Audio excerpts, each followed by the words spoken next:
कल का टॉपिक हमारा रहेगा क्लोजिंग पे। और कल हम जो है क्लोजिंग पे बात करेंगे। पीडीएफ है जो सब मांग रहे हैं। पीडीएफ यहाँ पर शेयर किया गया है महेंद्र कुशवाहा सर के द्वारा, जो लोग मांग रहे थे कल। और ये पीडीएफ जो है ये कल जो अनिल जी ने सेशन लिया था कहाँ से ले लेंगे? उसका और मोबाइल पे पीडीएफ। काम कर। दादा म्यूट कर दीजिए सबको। हाँ, सभी को म्यूट कर। राम राम।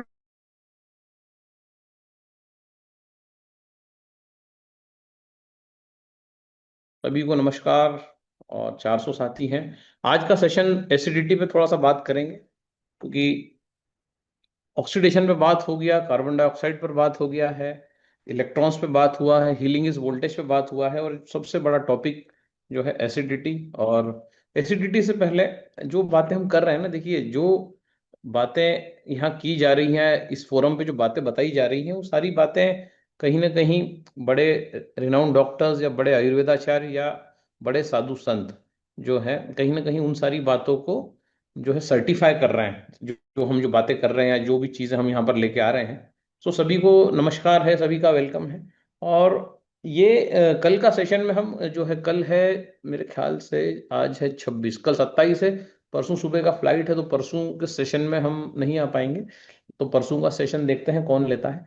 तो कहने का मतलब है कि कल क्लोजिंग है ना, कल बिजनेस पे बात होगी। और क्योंकि ये मार्च का महीना चल रहा है, क्लोजिंग है, हो सकता है कि कल जो सेशन होने वाला है उससे कहीं ना कहीं हमको क्लोजिंग में कोई और मदद मिल सके। इसीलिए हमने ऑब्जेक्शन हैंडलिंग कर लिया था। आज थोड़ा सा एसिडिटी पे बात करके 20-30 मिनट हम इस सेशन को जो है खत्म करते हैं। लेकिन सबसे पहले जो सबसे विश्वविख्यात संत है, जैन संत विद्यासागर जी महाराज, वो पान के ऊपर क्या बात कर रहे हैं। पान का पत्ता, जिसके जैन ग्रंथों में भी जिसका उल्लेख है, जिसका वर्णन है, सो उसके ऊपर क्या कह रहे हैं विद्यासागर जी, वो एक वीडियो हमारे पास आया है, कल भेजा गया है। उसको हमने सुना, 20 मिनट का वीडियो है, लेकिन यहाँ पर हम सिर्फ 7 मिनट का वीडियो प्ले करेंगे, क्योंकि जो बात है वो 7 मिनट में पूरा जो सार है उसका वो आ गया है। उसके बाद हम एसिडिटी पे बात करते हैं, 20-30 मिनट बाद इस सेशन को हम एंड करेंगे। और कल जो है, कल क्लोजिंग पे बात होगा। क्या गलतियां हम करते हैं, क्लोजिंग क्या है, कितने प्रकार की क्लोजिंग होती है, कैसे, how to talk with the client, है ना। ये कोई गंजे को कंघी बेचने का काम है या कुछ और काम है, ये किस प्रकार का काम है, ये थोड़ा सा कल हम क्लैरिटी लेंगे। कल भी सेशन शार्प 7:30 बजे स्टार्ट होगा। और 8:30-9 बजे तक कल सेशन चलेगा। सो एक बार थोड़ा सा सुन लेते हैं संतों की वाणी, और उसके बाद हम आगे बढ़ते हैं।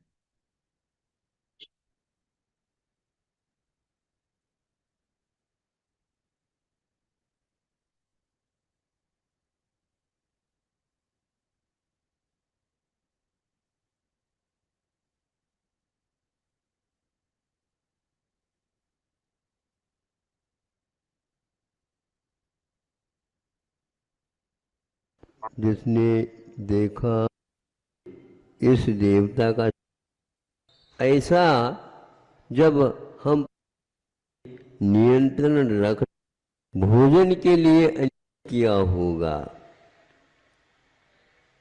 अष्टमी और चतुर्दशी के दिन हम क्या खाएं?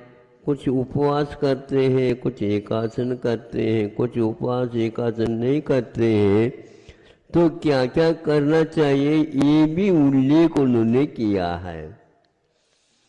तो उसमें ये कहा है कि विशेष रूप से भोजन को न करके केवल क्षुधा निवारण हेतु, क्योंकि आपको आगे वृत्ति बनना है और जिह्वा इंद्र को वशीभूत करना है, तो ऐसा नीरस इत्यादि के खा ले, चल जाएगा। तो इधर देखा पन्ना फेर करके, वहाँ पर ये लिखा था कि यह अष्टमी और चतुर्दशी के दिन एक दिन विशेष रूप से भोजन के पाबंदी के लिए कह रहे हैं। अन्य दिनों में क्यों नहीं? यह चूंकि अनुभूति है, प्रतिदिन नहीं कर सकता। प्रतिदिन गरिष्ठ आहार, योग्य आहार वो बना बना करके घर के सदस्यों को और स्वयं को सेवन करता रहता है। इसी प्रकार इसको पचाने के लिए क्या लेता है, तो उसमें लिखा तांबूल शब्द का प्रयोग किया है उन्होंने, जिसको आज आप लोग अपनी भाषा में पान खाना। ये पान क्या है? पान अर्थात पेय पदार्थ नहीं, किंतु भोजन करने के उपरांत उसको पकाना है, पचाना है, क्योंकि गरिष्ठ माल आपने ले लिया, खा लिया, और वो कैसे पचेगा? तो आप प्रयोग करिए। तो यह उसमें एक चूना है, कट्टा है, पान का पत्ता तो मूल है। तो अब उन्होंने यह अष्टमी और चतुर्दशी नहीं करना, उसके दिन ये नहीं करना, और उस दिन भोजन भी हल्का फुल्का लेना अनिवार्य, तो ले लो, नहीं तो उपवास कर सकते हो। ये देख करके हमने सोचा कि पान को वहाँ पर भी रखा है। दूसरा, वहीं पर पान के साथ साथ उन्होंने नश्चादीनम कहा है। नशे का अर्थ ये होता नशा नहीं, किंतु उसके सेवन करने से नाक संबंधी, कंठ संबंधी, पाचक नलियों के संबंधी जो कोई भी रोग पनपता हो, खबरदार वह कभी भी पनपेगा ही नहीं है। कैल्शियम का संग्रह हो सकता है तो नहीं होगा, किंतु उसके जाने से, क्योंकि क्षार है वो, और क्षार है तो गांठ को भी गलाने की क्षमता रखता है। इसलिए गृहस्थ को कहा तुम तो ये भी लेते रहो, लेकिन अष्टमी और चतुर्दशी के दिन तो कम से कम मत लेवो आहा। ये इसको पढ़ने से हमें ऐसा लगता है कि आपको अनुव्रत के साथ साथ महाव्रत की शिक्षा भी मिल रही होती है। बाद में ऐसा नहीं, बाद में तो वृद्धावस्था है। पहले ऐसा करो, हाँ, उपवास करने का अभ्यास करो। दानम पूजा शील मुवासो चवुविहान श्रावयानाम धम्म, ये श्राव के धर्म के अंतर्गत आ जाते हैं। तो उधर हमारी दृष्टि चली गई ना नश्यानाम, ऐसे पदार्थों का भी उपयोग करना अनिवार्य है, जिसके द्वारा भीतर आपने स्वादिष्ट, गरिष्ठ, मिष्ट नहीं समझे ऐसे पदार्थों को सेवन किए हो, पचाएगा कौन? उसके योग्य श्रम करो, उसके योग्य ये इन चीजों का सेवन करो।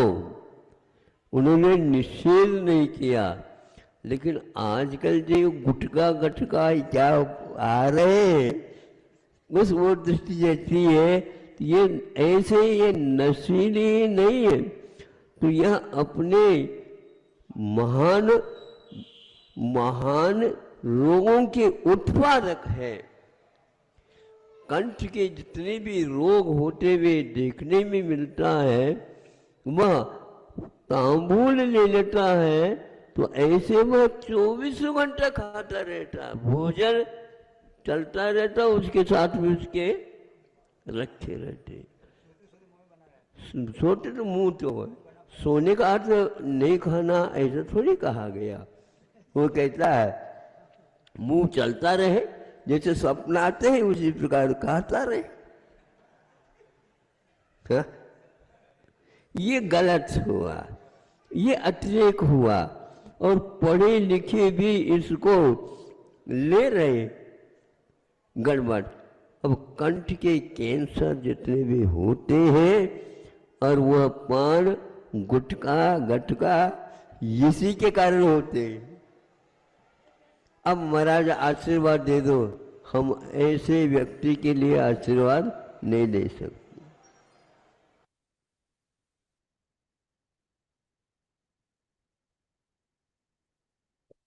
तो यहाँ पर जो बातें हम कर रहे हैं, क्लियर एक मैसेज दिया जा रहा है कि पान के अंदर वो ताकत है कि गरिष्ठ से गरिष्ठ भोजन को पचा सकता है, चाहे वो दाल हो, राजमा हो, छोले हो, नॉनवेज हो, मांस मछली अंडा हो। इस प्रकार के भोजन को पचाने की ताकत पान में होती है, क्योंकि पूरा पान एल्कलाइन होता है। और पान जो होता है उसका रिप्लेसमेंट लोगों ने जो गुटखे के रूप में किया, तो गुटखे का जो है, आवाज नहीं आ रही है, बोले मेरी आवाज क्लियर आ रही है क्या सर, कि आवाज में कोई इशू है? जय भगवान जी, बढ़िया आवाज आ आ रही रही है है? इसमें आवाज तो। आवाज आ रही है। तो जिसको आवाज नहीं आ रही, हो सकता है कोई कनेक्शन का इशू हो। सो आवाज तो यहाँ पर आ रही है, सब कह रहे हैं। तो कहने का मतलब है कि पान के अंदर वो ताकत है। पान में चूना है, पान में कत्था है, पान में सौंफ है, पान में सुपारी है, पान में खोपरा है, पान में लौंग है, पान पान में इलायची है, और पान में गुलकंद है। और पूरा पान एक एल्कलाइन का बंडल है। और अगर इसको खाया जाएगा तो कभी गठाने नहीं होंगी, खाना पच जाएगा, गठाने डिजोल्व हो जाएंगी। कैंसर की गठानों को गलाने में भी पान के पत्ते का उपयोग हम कर रहे हैं, और कैंसर की गठाने गल रही हैं। सो जो है, क्षार जो होता है बड़ी से बड़ी गठान को गला देता है। ये बात हमने ऐसे संत के मुख से सुनी है जो देवतुल्य हैं, और जो जैन ग्रंथों में भी तांबुल वर्णित है। हम नवरात्रि में भी देखते हैं, माता जी का श्रृंगार जब होता है, साड़ी ओटी भरी जाती है, नारियल चढ़ाया जाता है, तो उनके मुंह में जो है पान जो है वो रखा जाता है प्रसाद स्वरूप, जिसको मराठी में विड़ा बोलते हैं, विड़ा। तो ये जो है सनातन में भी हम देख रहे हैं कि पान को भगवान भी खा रहे हैं। सो पान जो है, बेशक तौर पे सभी जानते हैं एल्कलाइन है। और पान क्यों खाया जाता है, इसका भी वर्णन हमने अभी देखा, जैन ग्रंथों में भी वर्णन है। तो पान जो खाना है, पान कब नहीं खाना, अष्टमी और चतुर्दशी को गरिष्ठ भोजन वर्जित कहा गया है ग्रंथों में, कि अष्टमी और जो है चौदस, उस दिन आप हल्का फुल्का भोजन लें, उस दिन आपको पान खाने की जरूरत नहीं है। ये भी बात बताई गई इस वीडियो में कि कुछ लोग दिन भर पान खाते रहेंगे, दिन भर गुटखा खाते रहेंगे, और रात को सोते सोते भी उनका मुंह चलता रहेगा। तो ये अतिरेक है, ये अति है, ये अतिशयोक्ति है। इस प्रकार के लोग जो हैं वो निश्चित तौर पे बीमार होते हैं, और जो है बीमारी के चलते ही वो मृत्यु को प्राप्त होते हैं। और ऐसे लोगों को संत जो है वो भी जो है अपना आशीर्वाद नहीं देते। तो बहुत अच्छा यहाँ पर एक मैसेज मिला है। जो पान की जो हम बात कर रहे थे हमारी मीटिंग्स में, आज मुनिवर ने भी उसको सत्यापित किया है इस वीडियो के माध्यम से, कि पान का वर्णन ग्रंथों में भी है, मतलब एल्कलिनिटी का वर्णन ग्रंथों में भी है, कि कैसे भी करके गरिष्ठ भोजन किया है, मसाले लिए हैं, प्रोटीन लिया है, राजमा लिया है, छोले लिए हैं, चना लिया है। अब इसको पचाएगा कौन, इसको पिघलाएगा कौन, तो वो ताकत पान में होती है। तो इस प्रकार का अगर हम भोजन करते हैं तो पान का सेवन अवश्य करना चाहिए। और पान पहले तो लोग अपने घरों में लगाते थे, या फिर पान इकट्ठे खरीद के लाते थे, और पूरा किट रहता था जिसमें चूना, कत्था, लौंग, इलायची, गुलकंद इत्यादि, काजू कतली, गुलाब कतरी सब रहता था। और पान जो है घर पे ही बना के खाया जाता था। उसके लिए पान की दुकान पे जाने की जरूरत नहीं है। घर पे अगर पान है तो जितनी बार पान है उतनी बार पान खाया जा सकता है। लेकिन लोगों ने पान को गुटखे से रिप्लेस कर दिया, और जो है बीमारी, हेल्थ की जगह बीमारी आ गई। सो जो है 500 साथी यहाँ पर मौजूद हैं, और आज जो है, हाँ, कुशवा जी के घर पर भी पान का बाड़ा है, पान होना चाहिए। सो नेक्स्ट हमारा जो टॉपिक है आज एसिडिटी, उस पर बात करते हैं जो है, ताकि ये पूरा पैकेज हो जाए। कल क्लोजिंग में बात करेंगे। तो जो है कल हम मिलेंगे, कल बिजनेस पे बात होगी।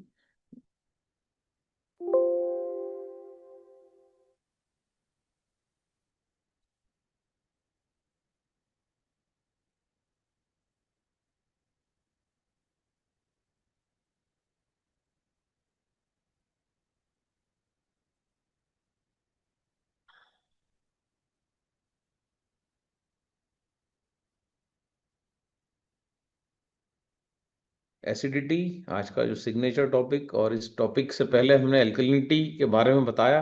एल्कलाइन क्या है, एल्कलाइन कितना जरूरी है। एक छोटा सा साधारण पान का पत्ता भी आपके जीवन में आपके को गांठों से मुक्त कर सकता है। इतनी ताकत पान में होती है, क्योंकि पान एल्कलाइन होता है। यहाँ टेक्नोलॉजी आ गई, तेजाब। एसिडिटी का मतलब ये सभी जानते हैं, तेजाब पिक्चर सबने देखी है। सो है ना, एसिड नहीं समझता इंसान, लेकिन तेजाब समझता है। अम्ल नहीं समझता, लेकिन तेजाब समझता है, क्योंकि माधुरी ने समझाया है तेजाब क्या होता है। सो तेजाब है ना, कब बढ़ता है इंसान के शरीर में जो तेजाब है, ये इसकी वृद्धि कैसे होती है। तो हम देखते हैं कि जितने भी मसाले हैं सभी का पीएच जो होता है 4 से 5 के बीच में होता है, चाहे गरम मसाला हो, पत्थर के फूल हो, काली मिर्ची हो, जितनी भी ये मसाले आप देखते हैं, गरम मसाले, केरल के मसाले, अधिकतर मसाले जो है भारत से इंपोर्ट, भारत से जो है बाहर जाते हैं, है ना। मसाले खरीदने दुनिया भारत का मुंह देखती है, क्योंकि पूरी दुनिया में भारत में ही मसाले होते हैं, लेकिन सारे मसाले एसिडिक होते हैं। इसका औषधि के रूप में अगर इस्तेमाल किया जाए तो ये जान बचा सकते हैं, लेकिन अगर अननेसेसरी इनका डेली इस्तेमाल किया जाए तो ये बॉडी के पीएच को बुरी तरह से करप्ट करते हैं, डैमेज करते हैं।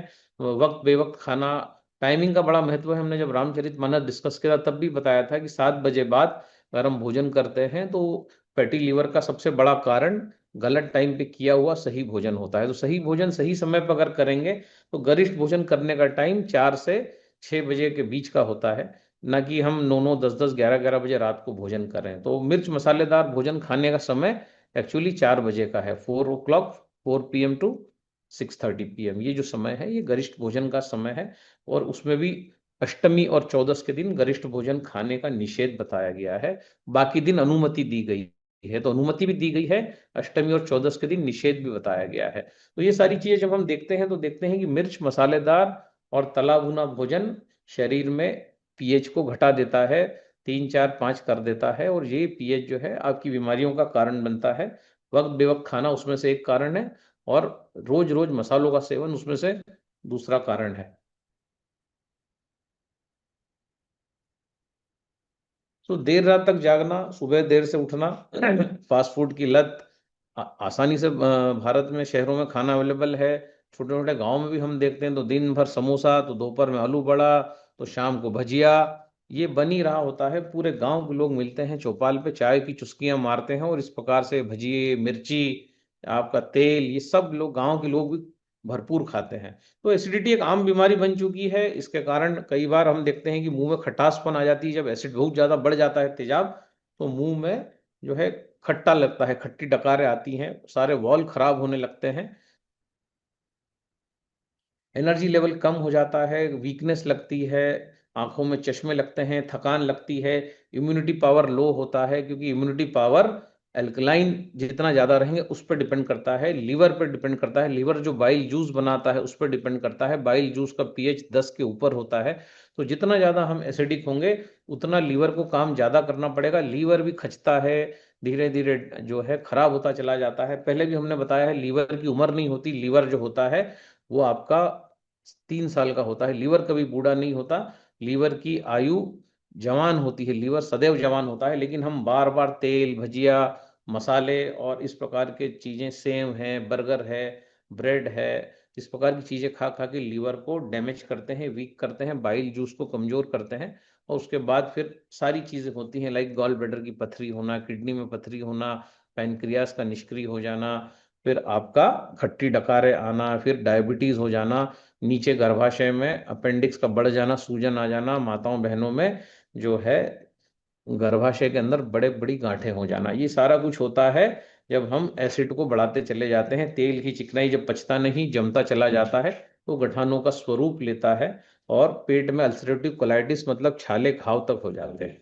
तो दो प्रकार के एसिड है, अच्छा और बुरा। तो एसिड जो है वो तो नारियल पानी में भी है, लेकिन वो अच्छे एसिड की श्रेणी में आता है। जितने भी बीज होते हैं, सफेद तिल, सूरजमुखी, अलसी, सनफ्लावर, हरे कद्दू के बीज, ये अच्छे एसिड के रूप में आते हैं। इनको हम फैटी एसिड्स बोलते हैं, omega 3 fatty acids, omega 6 fatty acids, omega 9 fatty acids, ये जो होते हैं। लेकिन जब हम फैट को गर्म कर देते हैं, जब खूब तेज गर्म करना तेल को, फिर उसमें सेव बनाना, 340-400 डिग्री सेंटीग्रेड पर जब ये सारे पदार्थ बनते हैं, तब इसको क्रैक करने में लीवर को बड़ी मशक्कत करनी पड़ती है, और नतीजा होता है हमारे बालों का झड़ जाना, हमारे को चेहरे पे झुर्रियां आ जाना, फ्रोजन शोल्डर हो जाना, है ना, पेट में घाव हो जाना। ये सारा कुछ होता है जब हम बार बार जो है बाइल जूस के पीएच को कंप्रोमाइज करते हैं। सो एसिडिटी अच्छी है या बुरी है? बहुत बुरी है।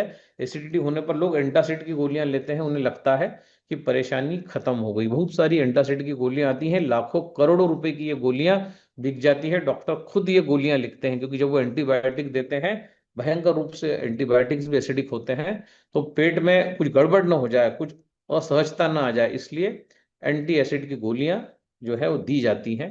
पेंटाप्रोपाजोल, रेबेप्रोपाजोल, इस प्रकार की जो प्रोपाजोल जिसमें लगता है, ये सारी जो चीजें हैं ये एसिड को जो है शमन करने के लिए दी जाती है। तो जो लोग भी ऐसी बातें करते हैं कि ये पेट में तो एसिड बनता है तो अल्कलाइन लेने से क्या होगा, तो ये फिर उन काबिल डॉक्टरों से पूछना चाहिए कि फिर एंटासिड की जो गोलियां हैं ये क्यों दी जाती हैं, पेंटाप्रोपाजोल क्यों दी जाती हैं। अगर पेट में तेजाब ही बनना है तो फिर इन गोलियों का क्या रोल है। तो ये गलत बातें जो लोग करते हैं उनके लिए सटीक जवाब है कि भाई अगर पेट में दिन भर तेजाब बनता है तो फिर पेंटाप्रोपाजोल का इजाद ही क्यों किया गया है ना, इस केमिकल को क्यों पेट में डाला जाता है, भाई एसिड ही डालो।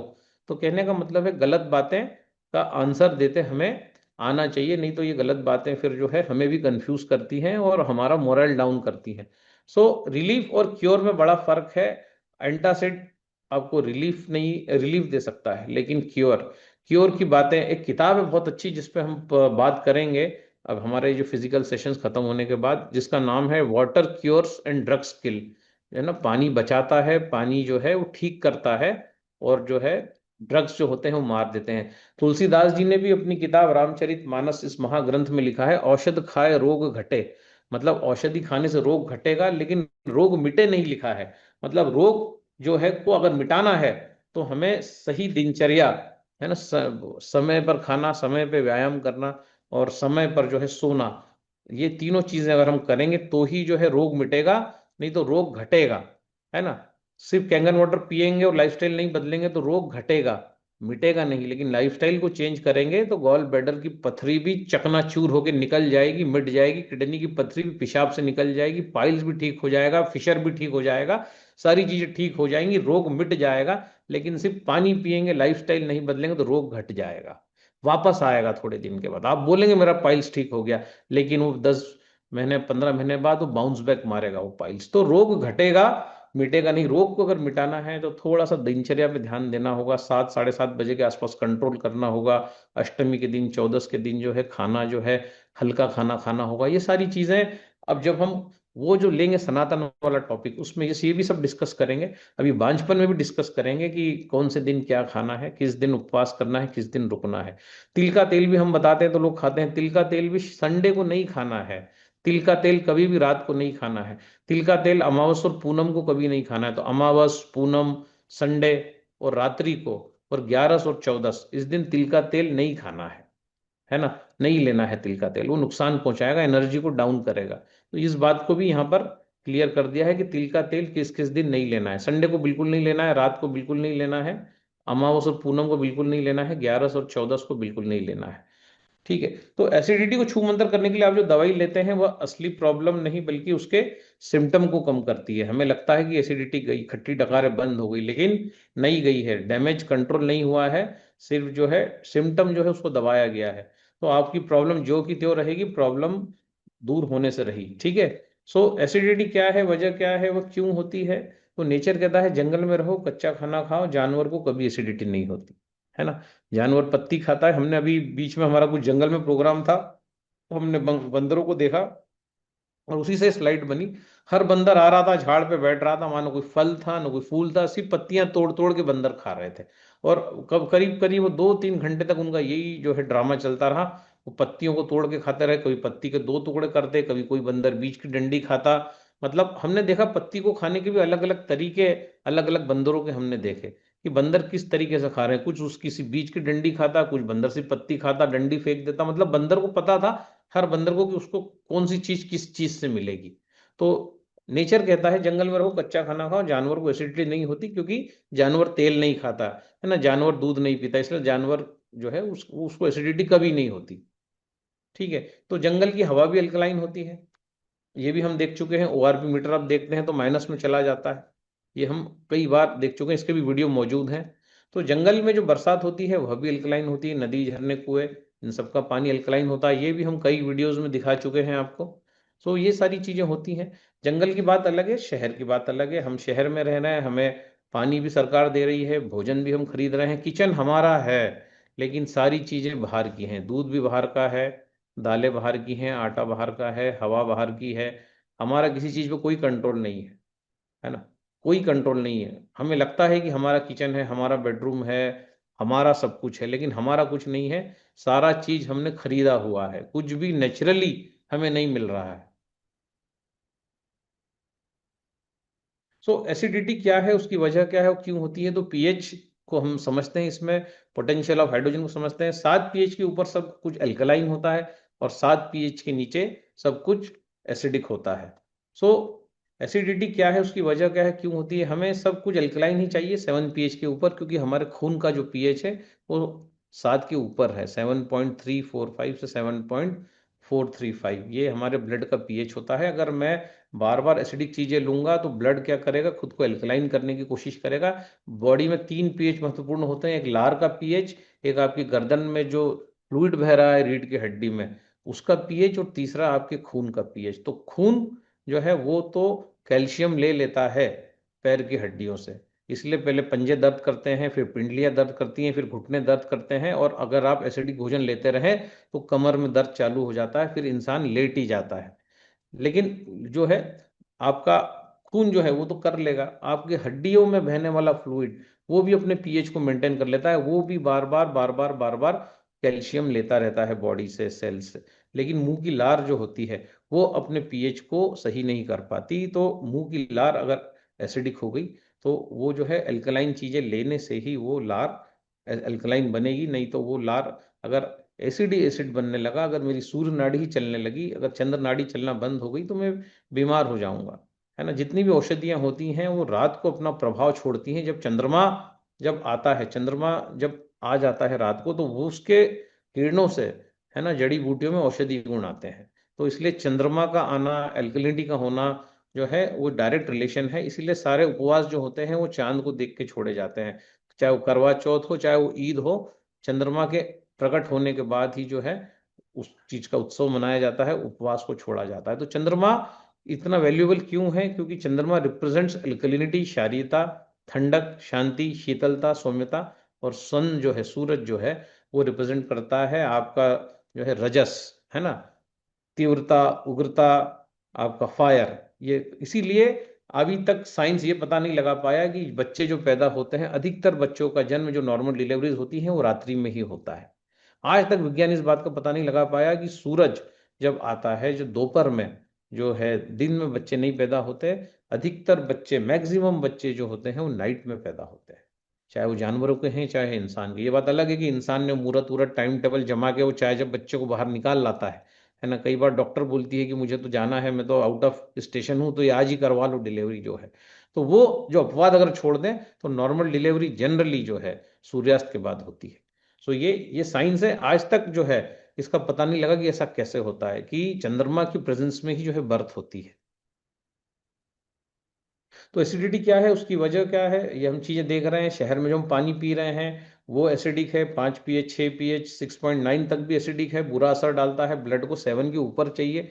इंडस्ट्रियल पोल्यूशन, हवा, ये सारी चीजें एसिडिक हो गई हैं। जो लोग एयर कंडीशनर में रहते हैं वो बुरी तरह से उनका बॉडी डैमेज होता है ना। तो एयर कंडीशनर में रहना कोई अच्छी बात नहीं है, जितना आप एयर कंडीशनर का यूज करते हैं उतना शरीर वीक होता जाता है, उतना इम्यूनिटी आपकी खत्म होती चली जाती है। तो नॉनवेज आपका चाय, कॉफी, कोल्ड ड्रिंक्स, ये सारे एसिडिक होते हैं आपके, सभी चीजें एसिडिक है। ऑक्सीडेशन रिडक्शन पोटेंशियल अलग है, ग्रीन टी का माइनस में जाता है, लेकिन अगर चाय देखेंगे उसमें दूध की अगर अपन बात करें तो दूध की चाय एसिडिक होती है, कोल्ड ड्रिंक सारे एसिडिक होते हैं, दूध की कॉफी वो भी एसिडिक होती है, तेजाबी होती है, नॉनवेज सारा एसिडिक होता है।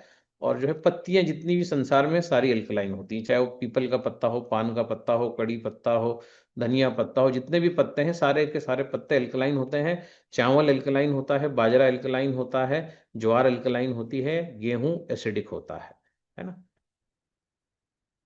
तो एसिडिटी क्या है, उसके कारण क्या है, जब इतना एसिड बॉडी में जाएगा तो बॉडी इसको बर्दाश्त नहीं कर पाएगी। जब बॉडी का पीएच बार बार डिस्टर्ब होगा, कम होगा, तो सेल खराब होने लगेंगे, सेल का स्ट्रक्चर खराब होने लगेगा, किडनी का स्ट्रक्चर खराब होने लगेगा, किडनी से प्रोटीन जाने लगेगा, वेट लॉस होने लगेगा, जो है चेहरे पे झुर्रियां आना, कमर में दर्द होना, ये सब चीज बताती है। मोटापा आ जाना, हमने मोटापे पे भी बात की थी, वेट लॉस पे तो बताया था कि कार्बन डाइऑक्साइड कुछ नहीं है, एसिड ही माना गया है। अगर 10 किलो कोई मोटा है तो 8.4 किलो उसके शरीर में कार्बन डाइऑक्साइड है, मतलब एसिड है। कार्बन डाइऑक्साइड को केमिस्ट्री और फिजिक्स ने एसिड बताया है।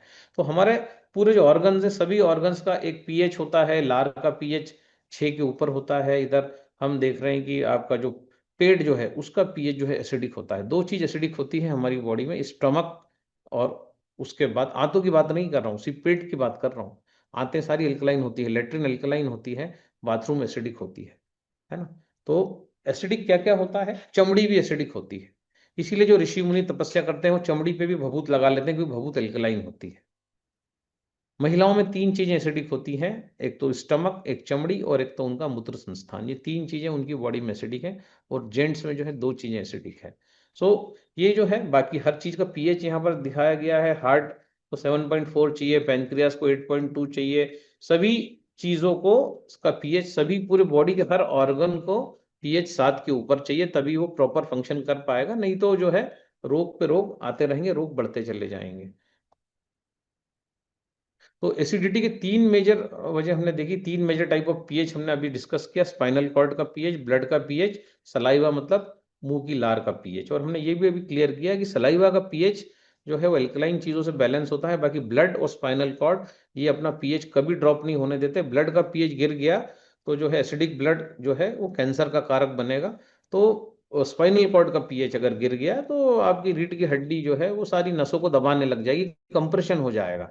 तो इसलिए ये जो 2 पीएच हैं ये जनरली जो है बॉडी मेंटेन करने की कोशिश करती है ऑटोमेटिकली। और जो है सलाइवा का पीएच जो है वो हम जब धनिया खाते हैं, हम एल्कलाइन पानी लेते हैं, पान लेते हैं, तो ये जो है सलाइवा हमारा एल्कलाइन हो जाता है। इसीलिए जो है जब भी हम कुछ खाते हैं तो मुंह में लार बनती है, हम देखते हैं, है ना। तो यूरिन का पीएच कितना है हम देखते हैं, सलाइवा का कितना है। अगर हेल्दी है यूरिन 6 पीएच के ऊपर है तो 7 यूरिन हेल्दी है। ब्लड का पीएच 7.3 के ऊपर है तो ब्लड हेल्दी है। और लार का पीएच अगर 6 के ऊपर है तो हमारी लार भी हेल्दी मानी जाएगी। तो pH of saliva, new born baby जो होता है, छोटा बच्चा है ना, जो बिल्कुल अभी अभी जो है आया है, जो अभी डिलीवरी हुई है, उसकी लार का पीएच 7.4 होता है। लीजिए जैसे जैसे वो बड़ा होता है, वो दूध के अलावा बाकी चीजें खाने लगता है, तो उसका लार का पीएच 1 पॉइंट गिर जाता है, वो 6 हो जाता है। मतलब 10 गुना उसका पीएच कम हो जाता है। 7.4 से 6 हो जाना मतलब 10 गुना पीएच कम हो जाना। सो पीएच, एक लार का पीएच कितना होता है, जो भी 30 साल के ऊपर का जो आदमी है उसकी लार का पीएच और खराब हो जाता है, वो 5.5 हो जाता है। मतलब जो वो जन्म लिया था तब 7.4 था, जब उसी माँ के दूध पे जिंदा था, सिंगल फूड पे। लेकिन अब उसके लार का पीएच 5.5, मतलब 100 गुना उसका पीएच खराब हो चुका है। 30 साल की उम्र की बात कर रहा हूँ, 30 साल की उम्र तक पीएच 100 गुना खराब हो जाता है।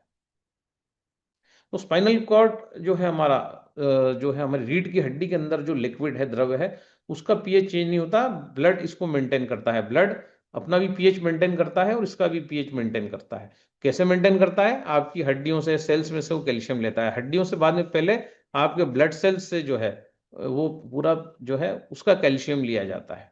इसलिए फिर मुंह में छाले होते हैं, ओंठ फट जाते हैं, एड़ियाँ फट जाती हैं, हाथ पैर फट जाते हैं, चर्म रोग हो जाते हैं, सोराइसिस हो जाता है, एक्जिमा हो जाता है, सब कुछ होता है। सो ब्लड का पीएच चेंज नहीं होता। ब्लड का पीएच कम होने पर ब्लड हड्डियों से कैल्शियम खींचेगा, वो बॉडी से एल्कलिनिटी ड्रॉ करता है ना। मतलब आप ये मत सोचना कि आप भजिए खा रहे, पोहा खा रहे, आप चाय पी रहे, बार बार दूध की कॉफी पी रहे, दूध की चाय पी रहे, तो ब्लड जो है वो खराब नहीं हो रहा। प्रतिपल आपकी एक एक हरकत आपकी मुंह की लार को डैमेज करती है। इसलिए जितनी बार आप मुंह झूठा करते हैं उतनी बार इंसान वीक होता चला जाता है ना। तो कल वेट लॉस में आया था कि 3 बार ही मुंह झूठा करिए, 3 बार पानी पीने के लिए और 3 बार भोजन करने के लिए। ये पर्याप्त है एक गृहस्थ के लिए।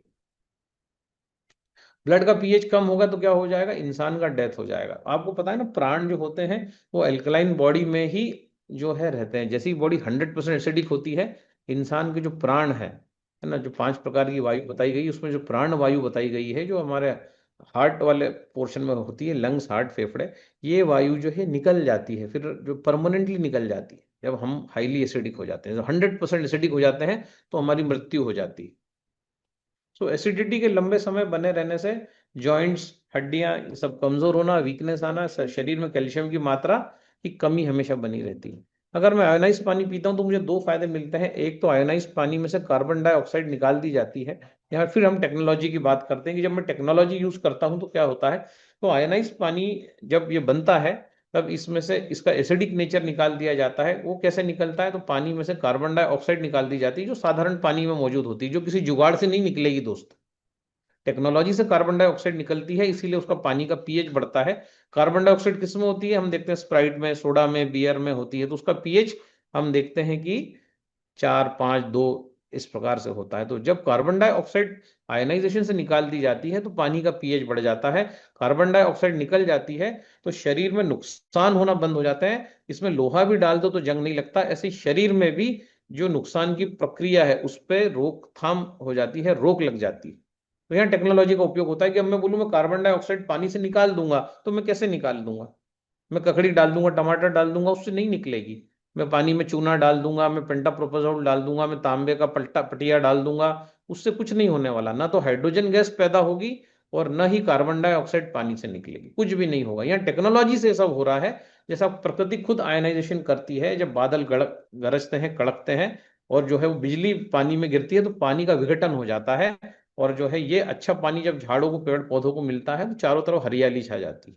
पत्तियां प्रतिपल जो है पानी के दो टुकड़े करके पानी को पीती हैं, जो एसिडिक पानी है उसको निकाल देती हैं और अल्कलाइन पानी को पूरे झाड़ को देती हैं। तो जड़ों से जो पानी खींचती हैं, जड़ वो पत्तियों को जब देती हैं तो पत्तियां ऐसा नहीं पूरा पानी एब्जॉर्ब कर जाती। पानी पत्तियां जो है OH नेगेटिव का पानी पीती हैं, H पॉजिटिव का पानी वो हटा देती।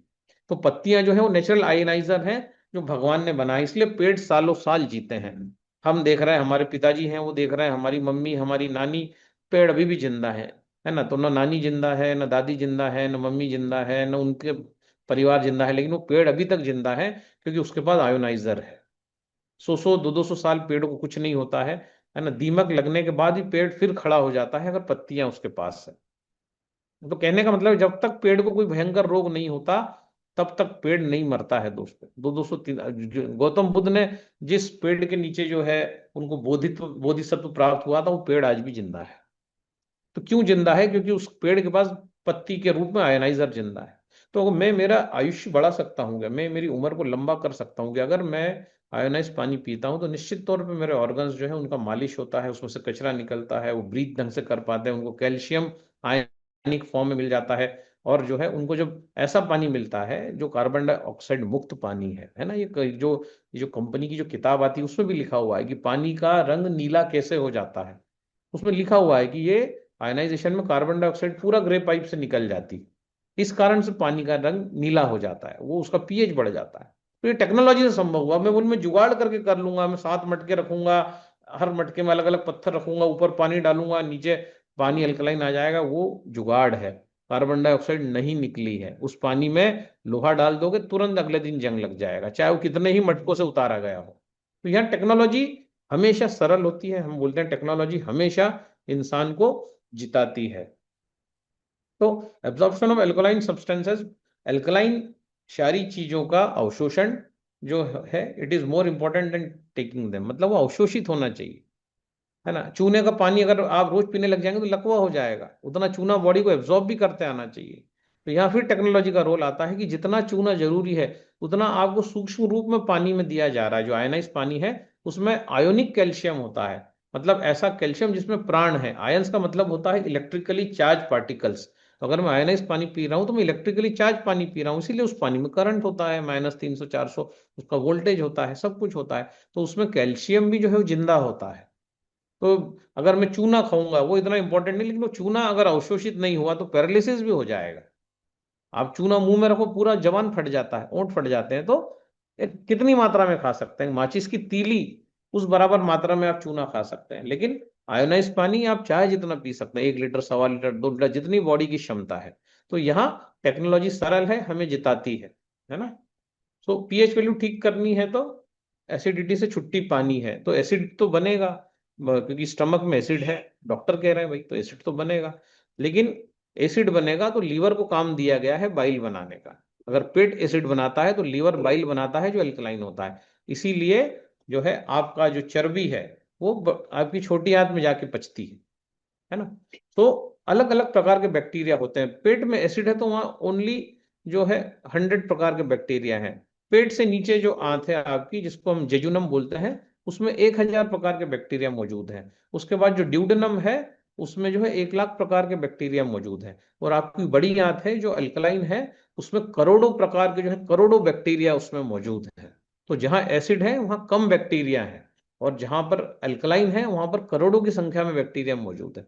इसलिए जब हम 11.5 pH के पानी का एनीमा लेते हैं, तो जितना भी कचरा वहां जमा है वो सारा का सारा साफ हो जाता है। 2.5 का एनीमा नहीं लिया जाता, 11.5 का एनीमा दिया जाता है। जब भयंकर रोग हो जाते हैं, जो चर्म रोग हो जाते हैं, सोराइसिस हो जाए, खुजली हो जाए, जो है चेहरे पे ददोड़े आ रहे हैं, चकत्ते आ रहे हैं, तो 11.5 pH के पानी का एनीमा मतलब गुदामार्ग से 11.5 का पानी प्रवाहित करना 1 लीटर, और उसके बाद उसको थोड़ा होल्ड करना, और फिर उस पानी को डिस्चार्ज कर देना, उसको बोलते हैं एनीमा लेना। वो कैंसर में भी दिया जाता है, 10-10 12-12 बार दिन में दिया जाता है, क्योंकि बड़ी आंत में ही सारे हार्मोन्स का रिसाव होता है। तो बड़ी आंत अगर खराब हो गई, उसमें अगर मल जम गया, वो निकल नहीं रहा, सीमेंट की तरह हो गया, तो जब तक वो मल निकलेगा नहीं, रोग आपका जो है नाबूद नहीं होगा। तो यहां पर फिर टेक्नोलॉजी का रोल आता है कि अगर मैं नॉर्मल पानी से एनीमा लेता हूँ 6 pH के पानी से, तो मेरी आंतें भी जो है वो एसिडिक हो जाएंगी। और अगर मैं अल्कलाइन पानी से एनीमा लेता हूँ, जो उनको चाहिए, जो वहां के गुड बैक्टीरिया को चाहिए, तो मेरा पूरा आंत एक छोटे बच्चे की आंत की समान हो जाता है। तो 11.5 pH का एनीमा इंसान के जीवन को बचाने का काम करता है। कैंसर में तो हम वही देते हैं। तो हार्मोनल इम्बैलेंस, लो इम्यूनिटी, थकान, फूड एब्जॉर्प्शन और इसमें होने वाले जो है आपके समस्याएं, शरीर को मिलने वाला सबसे अल्कलाइन मिनरल क्या है? कैल्शियम है। कैल्शियम हड्डियों की ग्रोथ के लिए जरूरी है। तो हमें आयनिक कैल्शियम जब मिलता है तो क्या होता है? ऑस्टियोपोरोसिस ठीक होता है, बोन डेंसिटी हमारी बढ़ती चली जाती है। सो कहने का मतलब है कि अल्कलाइन होना कितना आवश्यक है हम इन स्लाइड्स के माध्यम से देख रहे हैं। तो ब्लड का पीएच कम होने पर ब्लड हड्डियों से कैल्शियम ड्रॉ करेगा, जिससे कि ऑस्टियोपोरोसिस होगा। ब्लड हड्डियां आपकी जर्जर हो जाएंगी, जैसे आपकी जो किस्नी होती है जिसपे ग्रेटर, जिसपे आप गाजर वाजर कीसते हैं, ऐसे छेद छेद छेद छेद हड्डियों में हो जाएंगे। चेहरे में खड्डे खड्डे खड्डे पड़ जाएंगे अगर आपका बॉडी जो है एसिड की ओर तेजी से बढ़ता जा रहा है। सो एसिडिटी के अत्यधिक बढ़ जाने पर पेट में छाले होंगे, घाव होंगे, अल्सर होंगे। क्या खाया है हमने? बहुत सारे मसाले, कोल्ड ड्रिंक्स, भजिए, कचौरी, समोसे, है ना, ये जो चीजें हैं, और ऑयल, बहुत सारा ऑयल, ये जो है हमारे आंतों को खराब कर देगा। तो इलेक्ट्रोलाइट इम्बैलेंस है ना, आपके लिए जो जरूरी है, जो मल को बाहर निकालने के लिए जो इलेक्ट्रोलाइट जरूरी है, उनकी कमी हो जाएगी तो जो भी आपने खाया है वो बाहर ही नहीं जाएगा, अंदर ही अंदर बड़ी आंत में सड़ता रहेगा, जिसको हम कहते हैं कॉन्स्टिपेशन। कॉन्स्टिपेशन हो जाएगा जब कैल्शियम, मैग्नीशियम, ये सारी चीजें बॉडी से जो है मात्रा कम हो जाएंगी। चक्कर आना, घबराहट होना, ये सारा कुछ होगा अगर मेरी बॉडी से कैल्शियम, मैग्नीशियम, फास्फोरस ये कम हो गया तो। ये सारी चीजें होने वाली है। ये ब्लड का केमिकल फार्मूला है C34H32O4N4Cl Fe। ये जो है ब्लड का केमिकल फार्मूला है। अगर रक्त को अगर परिभाषित किया जाए केमिस्ट्री में, तो ये ब्लड का केमिकल फार्मूला है। तो ब्लड को क्या चाहिए? ब्लड को आप देख सकते हैं कार्बन चाहिए, हाइड्रोजन चाहिए, ऑक्सीजन, नाइट्रोजन, क्लोरीन, फ्लोरीन, इन सारी चीजों से आपका जो है रक्त बना है, जिसको हम कहते हैं रेड ब्लड सेल्स। तो यहीं पर हम ये सारी चीजें तो पहले डिस्कस कर चुके हैं कैंगन पे, तो अभी भी सारी बात हो गई है। सो इस टॉपिक को हम यहीं पर जो है क्लोज करते हैं। और ऑलरेडी जो है 46 मिनट्स हो चुके हैं यहाँ पर। ओके, सो ये सेशन जो है हो सकता है इसका रिकॉर्डिंग हुआ है क्या? हो रहा है, हाँ ठीक है, ओके, हो रहा है। तो एसिडिटी पर जो हमारा ये टॉपिक था, सिग्नेचर टॉपिक, ये खत्म हुआ है। पान पे वीडियो प्ले किया गया है।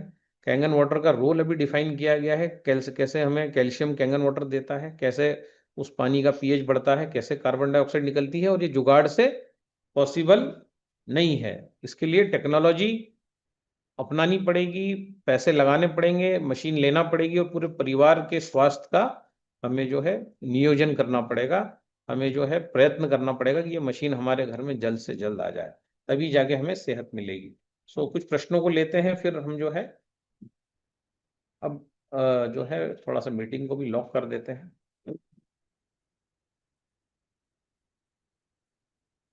ओके, सो मीटिंग को लॉक है। हाँ, श्वेता जी अपना अनम्यूट करें खुद को। Good morning sir, thank you so much. Sir मैं रवि शर्मा जी की टीम से हूँ। ओके। तो मेरी मम्मी को ना किडनी का प्रॉब्लम है 2004 से। हम्म। लास्ट ईयर उनका बोला था डायलिसिस होगा, लेकिन मैंने उनका पानी पहले मैं 8.5 दे रही थी, फिर मैंने 7 पीएच किया, क्योंकि उनको नाक से और मुंह से बहुत ब्लीडिंग हो रही थी।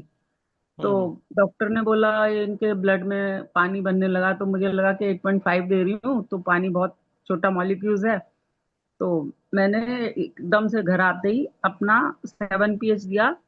तो डॉक्टर ने खुद ब खुद मना कर दिया कि अभी इन्हें डायलिसिस की जरूरत नहीं है।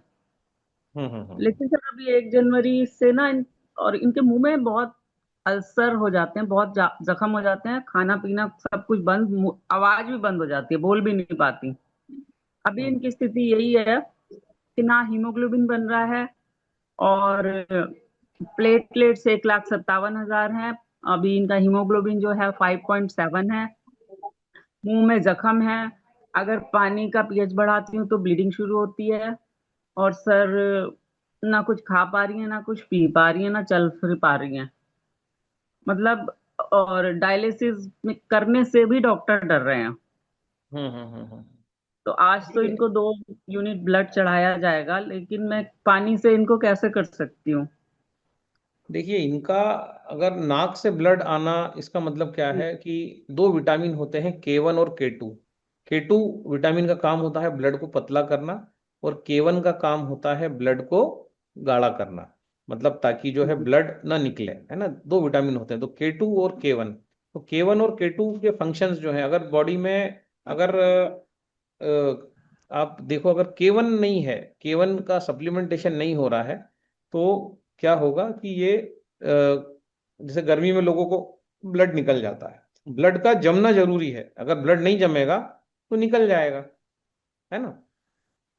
जी है कि नहीं। तो अब अगर इनको समस्या हो रही है, और जी आप बता रही हैं कि इनका जो है हीमोग्लोबिन भी कम हो गया है, तो हीमोग्लोबिन अगर इनका कम हुआ है, तो अब इनका डाइट कुछ इस प्रकार से होना चाहिए कि इनको अब जो है सारे पोषक तत्व जो होते हैं वो माँ के दूध में होते हैं, जो बेसिक जो होते हैं, और यही सारे जी पोषक तत्व नारियल पानी में होते हैं। तो सोडियम मोनोलोरेट, मोनोलोरिक एसिड, ये कोकोनट में होता है। तो इनको नारियल पानी जो है वो दिया जाए जब भी इनको प्यास लगे। नारियल पानी 1 बार, 2 बार, 3 बार, जितनी बार भी इनको प्यास लगे वो दिया जाए। और नारियल पानी का दूध जो है, उससे इनका ब्लड जो है वो क्लॉट होना स्टार्ट हो जाएगा। तो नारियल की जो गिरी होती है उसको हम छोटे टुकड़े करके जो मिक्सर में डालेंगे, और जो है उसमें हम साधारण पानी लेंगे, 8.5 पीएच का पानी लेके जब हम उसका जूस बनाएंगे और बिना छाने इनको दे देंगे, तो विटामिन K1 इनको उससे मिल जाएगा। तो इनका ब्लड जो है वो निकलना, या जैसे अधिक ज्यादा पतला हो गया होगा तो वो बंद हो जाएगा। तो इनको उसी पे भी रखना चाहिए जो है। और प्लेटलेट थोड़े बढ़ाने के लिए जो है पपीता जो है, आधा किलो पपीता जो है 9.5 में डिप किया जाए। और प्लेटलेट्स इनके बढ़ाने के लिए आपका दूसरा होता है धनिया पत्ता। तो धनिया पत्ता डिप किया जाए 9.5 में, एक 10 रुपए 20 रुपए का। पपीता डिप किया जाए एक, है ना, 40-50 रुपए का। और इनको फिर वो दिया जाए, तो प्लेटलेट भी इनके अगर कम होंगे तो बढ़ जाएंगे। और जो है ये तुरंत ये नाक में से खून आना या ये सब बंद हो जाएगा। तो इसमें सर काम मुझे करेगा बहुत कोकोनट वाटर। हाँ, वो भी करेंगे ना। कोकोनट वाटर के बाद क्या है कि परम पित्तनाशक क्या है, मौसम्बी है। तो कोकोनट वाटर लिया, उसके बाद इनको 2 से 3 मौसम्बी खिला दी। उससे इनका जो है 8 से 10 दिन में जो छाले वाले हो रहे हैं ये सारे होना बंद हो जाएंगे। ठीक है, उसके बाद हम फिर रिव्यू करेंगे। Thank you. बाकी इनको दूध, दही, छाछ, तेल, रोटी वोटी इससे दूर रखिए अभी, है ना। नारियल पानी, इवनिंग में अपना नारियल का दूध, पपीता, धनिया पत्ता, ये इनके लिए भी पर्याप्त है 7 दिन। उसके बाद फिर हम डाइट रिव्यू करेंगे, उसी में रिजल्ट ठीक है आ सर। जाना चाहिए आपको। ठीक है। ठीक, thank you so much. Okay, thank you.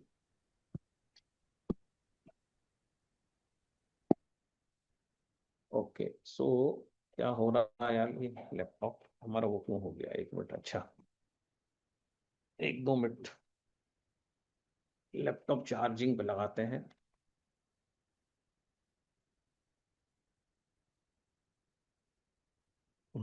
ठीक है।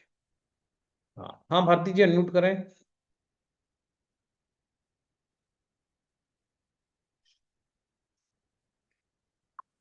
हाँ मैडम। दादा दादा good morning. Good morning, good morning. दादा मुझे एक क्वेश्चन पूछना था कि जो अभी पान के पत्ते के ऊपर कहा, तो दो प्रकार के पान आते हैं, एक मोटा पत्ता आता है, एक पतला, तो कौन सा लेना पड़ता है? पान का पत्ता जो हम लोग जनरली खाते हैं ना, मीठा पत्ता, बंगला, बनारसी, अलग अलग आते हैं। तो जी कोई सा भी पत्ता आप ले सकते हैं जो सस्ता हो और है ना, जनरली अवेलेबल हो। जनरली 10 रुपए के 10 पत्ते आते हैं। आप वही जो सस्ते वाले हैं उसका उपयोग करिए। वो जी सर। पूजा में भी हम उसी का उपयोग करते हैं। डंठल काट के फेंक देना है, डंठल का यूज नहीं करना है ना। मीठा पत्ता थोड़ा महंगा आता है। मीठा पत्ता 10 रुपए के 5 आते हैं। बाकी 1 रुपए के एक वाले जो पत्ते हैं वो आपके मालवा मिल चौराहे पे मिल जाएंगे। उनका उपयोग आप करिए, वो बेटर है। थैंक ठीक यू है, सर। Thank you. हाँ ज्योति जी अनम्यूट करें।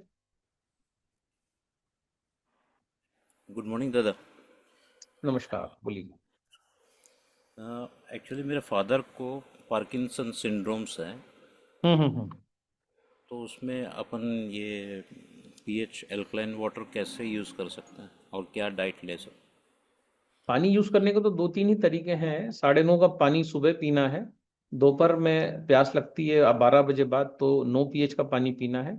और जब सायंकालीन, मतलब जब गोधूली बेला, जब 6:30-7 बज जाए, उसके बाद हमें 8.5 पीना है। ये बच्चे बूढ़े जवान सभी के लिए यही शेड्यूल है। दूसरा, अगर उनको पार्किंसन हो रहा है तो पार्किंसन में क्या करें, तो पार्किंसन में सबसे बढ़िया है कि उनको जो है व्हीट ग्रास पाउडर, गेहूं के ज्वारे का पाउडर जो है, वो उनको जो है डेली जो है 3 ग्राम जो है वो दिया जाए 9.5 pH के पानी में। और जी आपका धनिया पत्ती और पीला कद्दू, इसका जो है जूस उनको दिया जाए। तो एक 100 ग्राम पीला कद्दू और एक धनिया पत्ता, उसको 9.5 में डिप करके रखिए एक आधा घंटा। और उसके बाद जी उसके बारीक टुकड़े करके मिक्सर में डालिए। तो सबसे पहला दिनचर्या क्या रहेगी, हम गेहूं के ज्वारे का पाउडर जो है कैंगन वाटर में डाल के पी जाएंगे 3 ग्राम के आसपास। और उसके 1-1.5 घंटे बाद जो है हम क्या करेंगे, कद्दू धनिए का जूस लेंगे फॉर पार्किंसन। तो उससे पार्किंसन आपका ठीक हो जाएगा। और आपका पानी पीने का शेड्यूल बता ही दिया है आपको। कोकोनट मिल्क जो है इवनिंग में लेना है 4 से 6 बजे के बीच में, जिससे कि जो है जो अननेसेसरी जो एयर, जो वायु जो है, जो वायु जो होती है ना, जैसे खेत में जब हम पानी डालते हैं तो अगर उसमें एयर आ जाए तो पाइप कैसा हिलता है जोर जोर से, वैसे ही हम्म पार्किंसन में इंसान के हाथ पैर बिना उसके कंट्रोल के हिलते हैं। तो हाँ वही कोकोनट का मिल्क जो है हम्म, वो जो है वो नित्य जो है 1 मंथ लिया जाए। और इसके बाद आपका जो भी भोजन है, दाल रोटी सब्जी, वो किया जाए। डेयरी से बचा जाए, क्योंकि जी उससे जो है अननेसेसरी जो है ज्यादा वायु बनती है। दालें खाने से वायु बहुत बनती है, तो दालों की जगह सब्जी, रोटी, लौकी का सूप, टमाटर का सूप, करीब करीब आधा किलो सब्जी अगर पेट में चली जाएगी तो 1-1.5 महीने में ही 50 to 80% रिलीफ पार्किंसन में मिल जाएगा। उसके बाद फिर हम डाइट को बदल सकते हैं। ठीक है। धन्यवाद सर।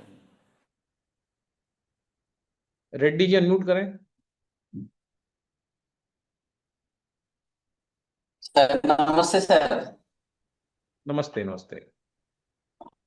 सर मेरा 21 ईयर्स का एक बेटी है। उ- उसका हथे हथेली से हीट आता है, वो पूरा गर्मी रहता है, जो कि वो मैंने नॉर्मल खाना भी छू नहीं पाती है।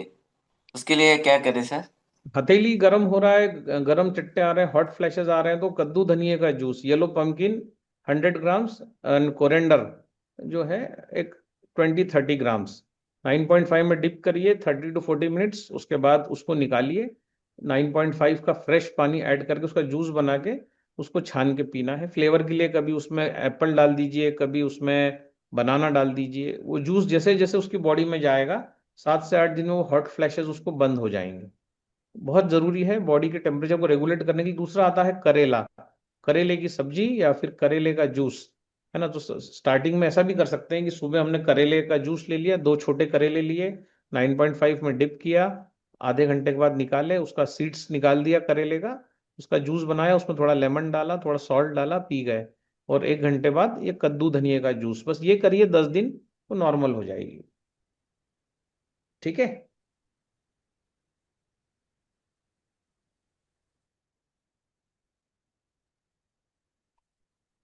तो यादव जी अनम्यूट करिए।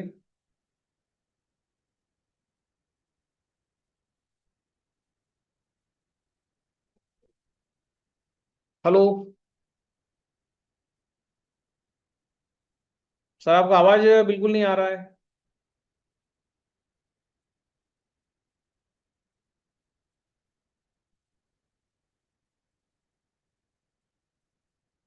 आवाज नहीं आ रहा है सर। जब तक मनोहर लाल जी अनम्यूट करें।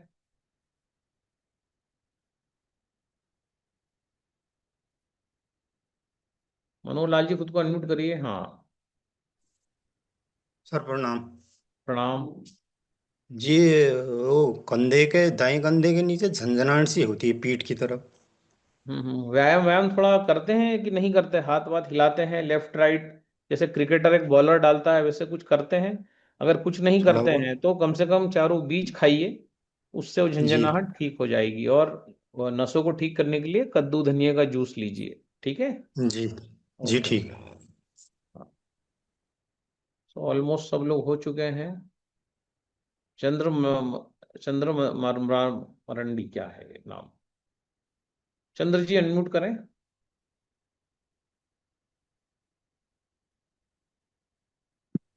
सर प्रणाम सर।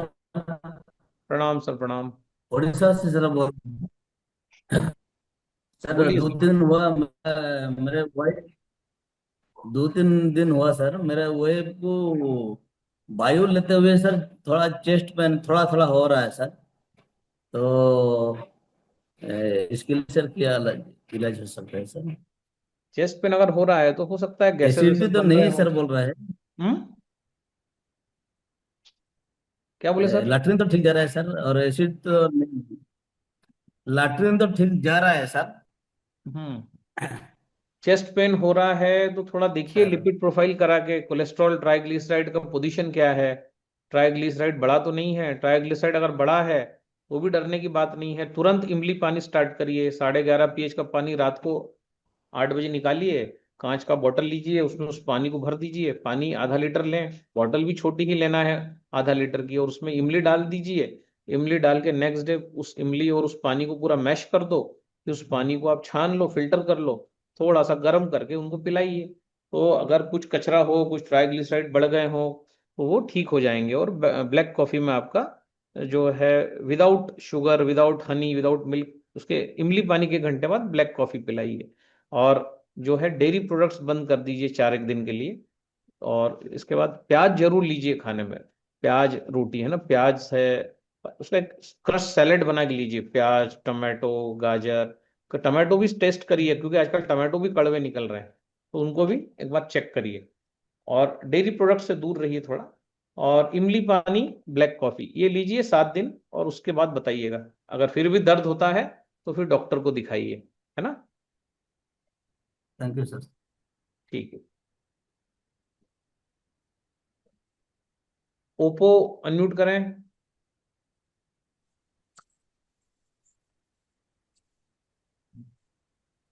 हेलो।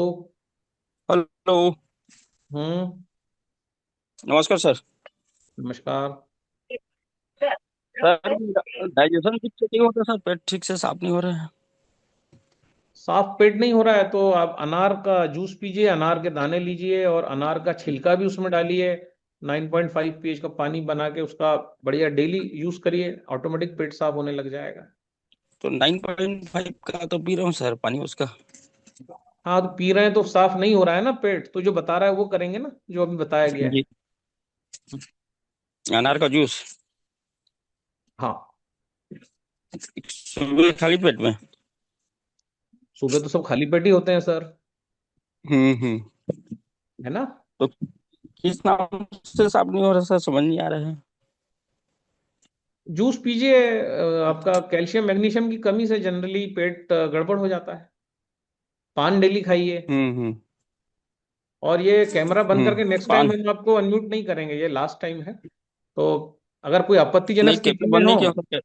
आपत्तिजनक स्थिति में नहीं हो सर, तो कोई बात नहीं है, नहीं लेकिन नहीं, अगर आपत्ति नेचुरल नहीं सर। स्थिति में वो मेरे से तो कुछ कैमरा दबने ऑन वैसी करके ही लगता आना है। है, थोड़ा मेरे सा से कुछ दबने डिसिप्लिन वैसी रखना लग है रहा है। हमको, है ना। डिसिप्लिन रखिए थोड़ा। हाँ। हम्म, ठीक है, हो गया आपका। अनार का जूस लीजिए, अनार दाने लीजिए, उसमें छिलका डालिए, उसमें 9.5 का पानी डालिए, जूस बनाइए, छानिए, पी जाइए। दोपहर के भोजन में चारों बीज हम्म लेना स्टार्ट करिए, सफेद तिल, सनफ्लावर सीड्स वाइट, हम्म उसके बाद आपका अलसी और आपका हरे कद्दू के बीज, चारों को भिगाइए और किचन में अलग अलग रख दीजिए, हम्म मिलाना नहीं है। सिर्फ एक बार रात को भिगाते समय हम्म सबको मिलाइए और भोजन करते समय उनका यूज करिए। ऑटोमेटिकली जो है कब्जियत ठीक होगा। कब्जियत हो रहा है मतलब कैल्शियम और मैग्नीशियम ये बॉडी में कम हो गया है ना। तो ये चारों बीजों जी में जी। आपको मिल जाएगा, कैल्शियम मैग्नीशियम दोनों मिल जाएंगे ऑटोमेटिकली 2-3 दिन में। और हाँ, रात को सर खाने में। रात को खाने में खाइए ना आप, लौकी का सूप लो, दाल चावल लो, खिचड़ी लो, है ना।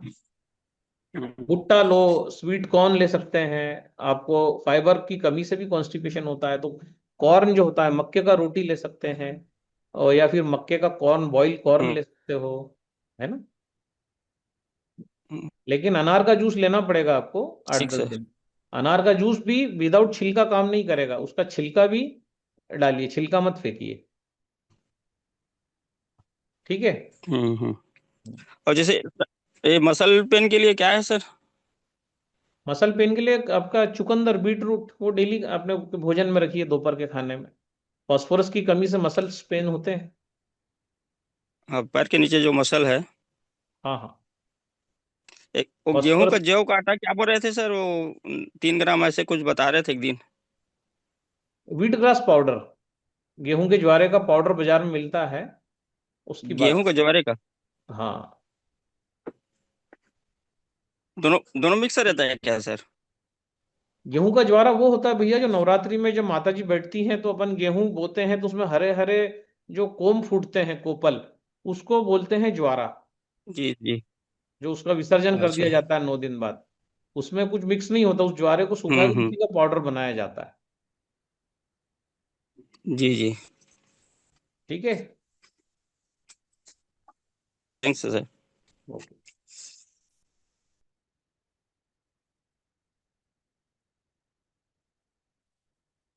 कल्याणी अष्टेकर, उसके बाद अर्जुन जी को लेते हैं, 2-3 लोग और लेंगे, फिर इस मीटिंग को एंड करेंगे। अपना 8:45 प्रोटोकॉल है। हाँ जी, बोलिए। कल्याणी अष्टीकर. हा दादा नमस्कार. बोला। माझ्या हाताला खूप अशा मुंग्या आहेत दोन्ही हाताला. म्हणजे दिवसभर कामामध्ये असलं तर नाही येत, पण हे थोडंसं असं थांबून गेलं रात्री झोपेमध्ये वगैरे भरपूर मुंग्या येते की टोटली हात असं दाबावं लागते. त्याच्यानंतर आता औषध वगैरे सलाईन वगैरे भरपूर घेतली मी दयासागरमध्ये, परंतु डॉक्टर म्हणतात होईल, पण औषध बंद केलं की मग अजून चालूच होऊन जाते. औषध घेतलं की मग बंद होते. जर तुमच्या हातामध्ये मुंग्या येत आहेत तर तुम्हाला कांदा पोळी खाल्ली पाहिजे. आपला कांदा जो आहे तो डेली आपल्या जेवणात घ्या, दुपारच्या जेवणात, रात्रीच्या जेवणात. आणि दूध बंद करा. जर दुधाचा चहा, दुधाची कॉफी, दुधाचं आईस्क्रीम, दूध अगदी बंद करा. कारण की काय, रक्त जाड होतंय, गाढ होतंय, म्हणून ते ऍक्च्युली तुम्हाला ते हातामध्ये मुंग्या येत आहेत. तर रक्त चांगलं कसं होईल तर चिंचेचं पाणी घ्या. चिंचेचं पाणी किती, 1 चिंच घ्यायची, जास्ती नाही. आणि तुमच्याकडे हे मशीन आहे का, कॅंगन वॉटर, की हो नाहीये? हो हो आहे ना. तर मग 11:30चं पाणी काढायचं रात्री. एक काचेची बॉटल विकत आणायची, त्याचं तोंड जे असेल थोडं मोठं असलं पाहिजे, जास्ती मोठी बॉटल नाही आणायची, तेवढीच आणायची. आहे ना, अर्धा घरी आहे. अर्धा लिटरची बॉटल आणायची, त्याच्यामध्ये 11:30चं पाणी टाकायचं, एक चिंच टाकायची सोलून, ठीक आहे. चिंच कशी असते, कथ्थई कलरची, ब्राऊन असते ना चिंच. आणि मग सकाळी त्या पाण्याला आणि चिंचेला चांगलं मिळवायचं आणि मग ते गाळून घ्यायचं आणि थोडंसं गरम करून त्याला प्यायचं. आणि 1 तासानी ब्लॅक कॉफी घ्यायची. पाणी गरम करायचं, गॅस बंद करायचा, आणि मग त्याच्यामध्ये एक लहान चमचा, जो मसाल्याच्या डब्याचा जो चमचा असतो, त्यांनी ब्लॅक कॉफी टाकायची आणि ब्लॅक कॉफी प्यायची. नेसकॅफे ब्लॅक, नेसकॅफे गोल्ड, अशी चांगली कोणती तरी कॉफी महागवाली घेऊन ती प्यायची. तर सकाळी चिंचेचं पाणी, 1 तासाने ब्लॅक कॉफी, आणि दुपारच्या जेवणामध्ये जे आहे ते जर मुंग्या येत आहेत हाताला तर 1 कांदा घ्यायचा, त्याच्यानंतर तुम्ही जे आहे कांद्यामध्ये काकडी बिकडी ते सगळं टाकून चांगलं कोशिंबीर बनवायची आणि कोशिंबीर पोळी खायची आणि कैरी कांद्याची चटणी आणि पोळी, असं जेवण आपलं असलं पाहिजे. संध्याकाळी सुद्धा आपले छोल्याची भाजी, थोडासा भात आणि कैरी कांद्याची. संध्याकाळी तर नाही जेवत दादा मी. केव्हा जेवता तुम्ही मग? मी सकाळी जेवते 1-2च्या सुमारात. हा ठीक आहे, तर मग सकाळी तुम्ही जे जेवता तर कैरी कांद्याची चटणी घ्या, कोशिंबीर घ्या, पोळी घ्या आणि तुमचं मुगाचं वरण घ्या. रात्री दुपारच्या संध्याकाळच्या जेवणामध्ये पपिता घ्या आपला पावभर, कॅंगनमध्ये डिप करा 9:30 मध्ये आणि मग त्याला अर्ध्या तासाने खा. त्यांनी तुमच्या मुंग्या जे होतात त्या चालल्या जातील. दूध बंद करा अगदीच, है ना? दूध पितच नाही सर.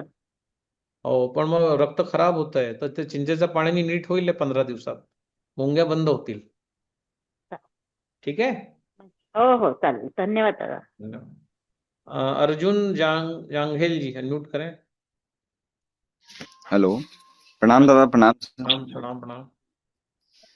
सर। वो अभी हमारे यहाँ मॉम को थोड़ा सा उसमें इन्फेक्शन हुआ था, तो 11.5 का हल्दी के साथ पानी दिया था उनको, तो आराम आया था। अभी फिर एक दिन कद्दू को ऐसे ही पकड़े तो फिर वो फिर से रिएक्शन हो गया, तो आंखें उनकी सूज गई है।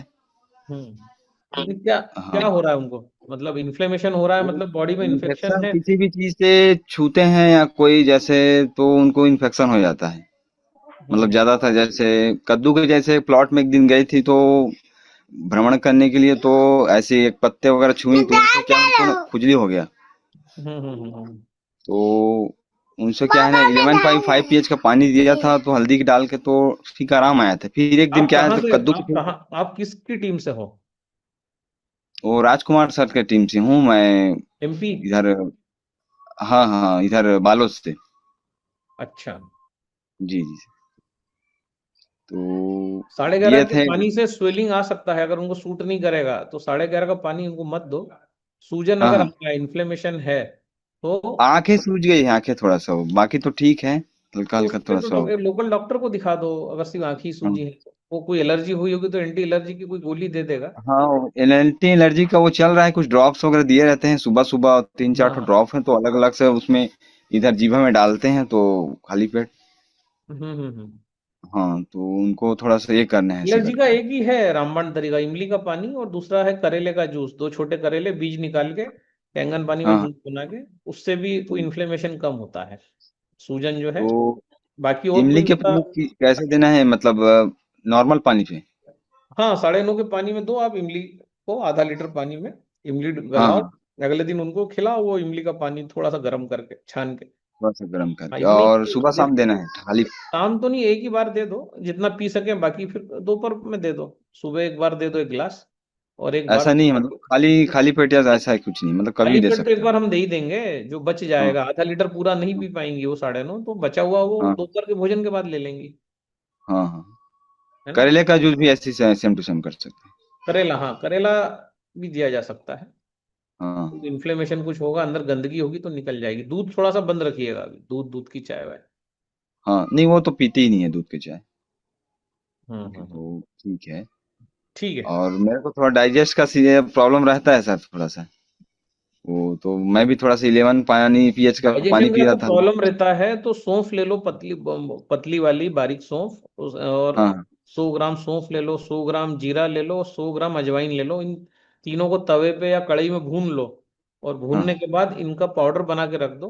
तो जब भी आप भोजन लेते हो तो इन तीनों का पाउडर, उसमें थोड़ा सेंधा नमक डाल के खाओ, और ऊपर से पानी पी लो।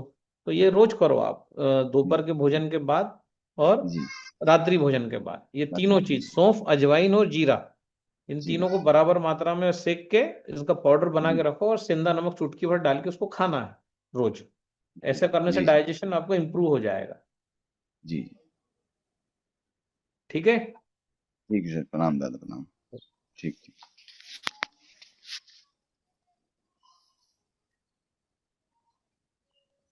आरती चरपे, हमारा टाइम बढ़ता जा रहा है। हाँ सर, नमस्कार सर, मुझे फ्रोजन शोल्डर का बहुत ज्यादा तकलीफ हो रहा है पिछले 4-5 महीनों से। यानी तो हाथ ऊपर ही नहीं जाता। हाँ, तो फ्रोजन मैं शोल्डर अगर डायबिटिक भी हूँ, इमली पानी मैं आपकी कथानुसार ले रहा हूँ, उसमें बहुत ज्यादा रिलीफ है मुझे। पर ये फ्रोजन शोल्डर का काफी ज्यादा तकलीफ है। ओके। अब फ्रोजन शोल्डर देखिए, फ्रोजन शोल्डर में क्या है कि आपका हाथ ऊपर नहीं जाता बिल्कुल भी, नहीं सर, जाता है? थोड़ी ही नहीं देर जाता। इतना ही आता है। हम्म। फिर तो ऊपर जाते हो काफी ज्यादा पेन होता है। जीरा अजवाइन और सौंफ बराबर मात्रा में डाल के जिंदा में डाल के सबको भैया आप लो। लोग, भैया आप अनम्यूट करिए खुद को।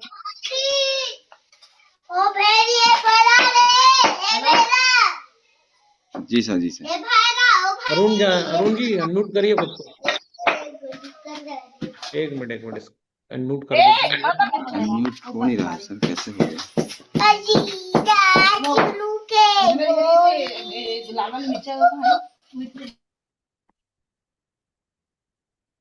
ओके।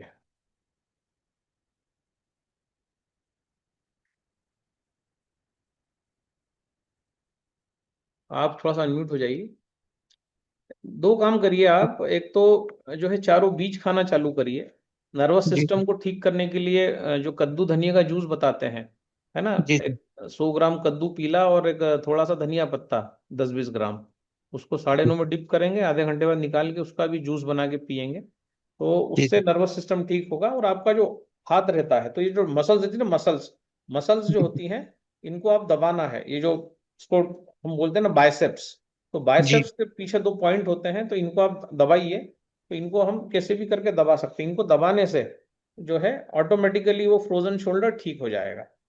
ठीक है, जी सर। तो दबाना जरूरी है आपको, है ना। यहाँ पर गर्दन के ऐसे हाथ रखेंगे हम, और थोड़ा सा यहाँ गर्दन के आसपास ऐसा थोड़ा सा दबाएंगे, फिर इससे जी यहाँ सर। दबाएंगे, है ना। तो हाँ, तो ये थोड़ा सा जहाँ दर्द होगा वहाँ दबाते रहेंगे।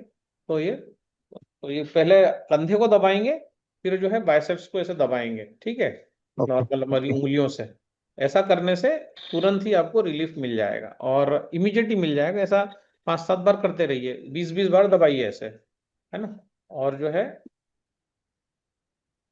ठीक है सर, है थैंक ना, यू। सीड्स लीजिए, चारों सीड्स। डिम्पल मैडम कह रही हैं उनको आराम हुआ है। चारों बीज जो बताए जाते हैं, सफेद तिल, अलसी, सूरजमुखी और हरे कद्दू के बीज, रोज चारों 1-1 चम्मच रात को गलाइए, सुबह लीजिए, दोपहर के जी भोजन में लीजिए। और फ्रोजन शोल्डर है तो गुड़ जरूर खाइए, गुड़ है, खोपरा है, खजूर है, ये रखिए, है ना, डाइट में। तो या फिर सुबह नाश्ते में। सर, शुगर है तो गुड़ खा सकेंगे? हाँ बिल्कुल खाओगे, उससे और कम होगा, शुगर बढ़ेगा नहीं उससे, है ना। अच्छा।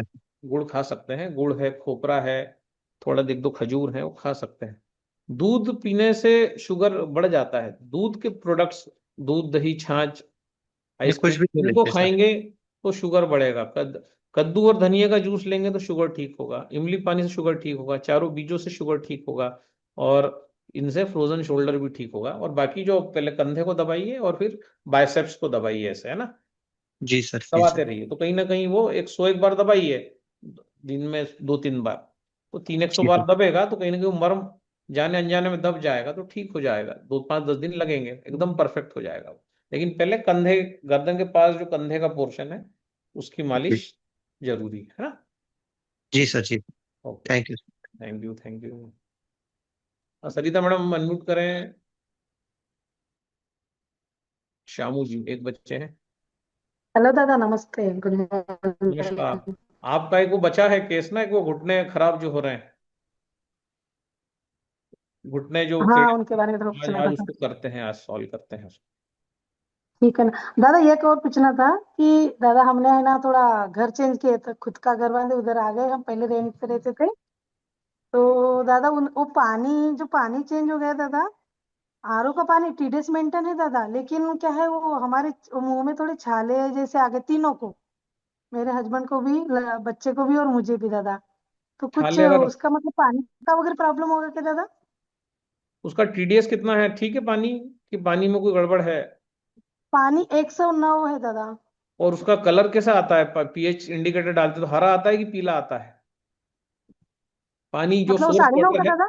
नहीं नहीं, 9.5 का? जो पानी हम मशीन को देते हैं, उसका पीएच हाँ, कितना है? उसका अभी येलो वो कलर चेक का नहीं है किया दादा पानी, मैंने। उसको आज चेक करना वो पानी कौन से कलर का है, फिर मेरे को एक 10 एक ड्रॉप डालना पानी में, सोर्स वाटर में, और फिर मेरे को फोटो भेजना, और 9:30 बन रहा है कि ये भी चेक कर लेना ब्लू वाटर बन रहा है कि नहीं। ओके ओके दादा और ओके। वो जो पाइप होता है ना नीचे का, वो देखना कहीं ऊपर ना हो, प्रॉपर नीचे से नीचे जाना चाहिए। अगर वो थोड़ा ऊपर नीचे हो जाएगा ना तो पानी ठीक नहीं हम्म। बनता। नहीं पानी मतलब बराबर जा रहा है दादा जैसे। और फिर भी अगर सबको छाले हो रहे हैं तो 1 किलो मौसम्बी लेके आओ, 3-3 मौसम्बी आप लोग खाओ। मौसम्बी के 4 टुकड़े करो, और जो है उसको हम्म। जो है मौसम्बी डेली 4 से 5 मौसम्बी खाना चालू करो। मौसम्बी परम पित्तनाशक है, तो सभी को खाना है 7 दिन।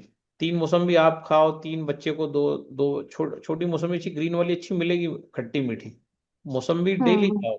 10, 12, 15 दिन खा लोगे तो छाले 6-8 महीने चले जाएंगे, फिर नहीं होंगे।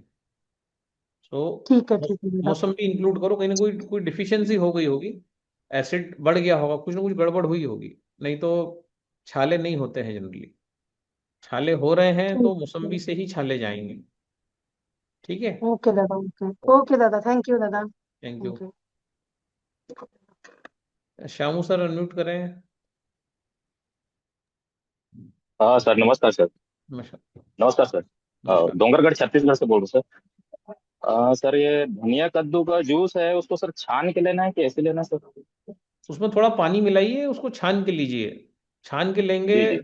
और ना उसमें फ्लेवर के लिए कभी एप्पल डालो, कभी उसमें पाइनएप्पल डालो, कभी उसमें केला डाल के स्मूदी बना लो। जब स्मूदी बनाएंगे जब छानने की जरूरत नहीं है।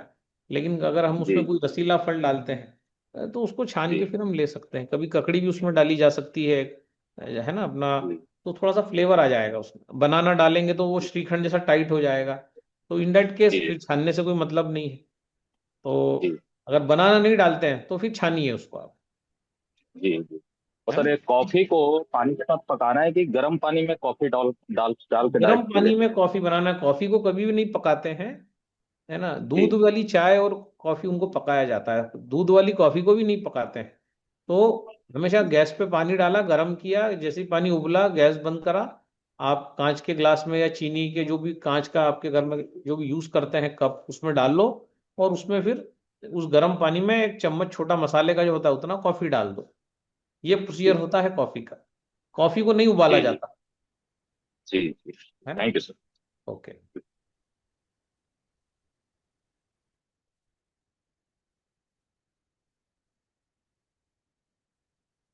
देवानंदा जी अनम्यूट करिए। Good morning sir. Good morning. Good morning. मेरा मेरा एक एल्डर सिस्टर है, उसका प्रेगनेंसी के टाइम वो जो नी था ना, नी के ऊपर एक बहुत ज्यादा फूल के रहा था, बहुत ये होता और पेन भी बहुत ज्यादा होता। और प्रेगनेंसी जब डिलीवरी हो गया वो ठीक हो गया। बट अभी जो छोटा लड़का है उसका एज 2 साल हो गया। उसके बाद उधर फिर से वो फ्लैपीनेस आ गया, उसके साथ जलन हो रहा, पेन हो रहा। डॉक्टर दिखाया तो बोला जो नार्व का प्रॉब्लम आ गया। और कुछ हो सकता है क्या? कुछ मत करो उसको। व्हीट ग्रास पाउडर जो है वो रोज खाली एम्प्टी स्टमक उनको दो, 3 ग्राम 9.5 pH का पानी में मिला के, और उसके 1 घंटे तक कुछ नहीं लेना है। तो वो प्रॉब्लम चला जाएगा। जो भी प्रॉब्लम आ रहा है ना, ये पोषक तत्व हाँ की वो कमी से आ रहा है। सर, ये फ्लैपीनेस जो आ रहा है वो रहेगा और नहीं रहेगा? क्या हार्पिक हो गया है, क्या हुआ है? और डॉक्टर ने बोला सिर्फ नार्व का प्रॉब्लम आ गया इसलिए ऐसा हो रहा। नाक का? नार्व का, नार्व नार्व का प्रॉब्लम। अच्छा, नाक मतलब नोज? नहीं नहीं नहीं सर, नार्व। दादा वही हार्पिक ही है दादा, हार्पिक। हार्पिक जो मुझे हुआ था दादा, आयुर्वेद में उसको नागिन बोलते हैं। हाँ, तो हार्पिक अगर हो रहा है तो वहां पर आपको 11.5 pH का पानी लीजिए, 1 ग्लास।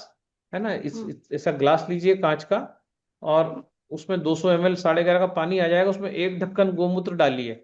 और जहां जहां पर वो पूरी बॉडी पे जो हो रहा है वहां उसको स्प्रे करिए।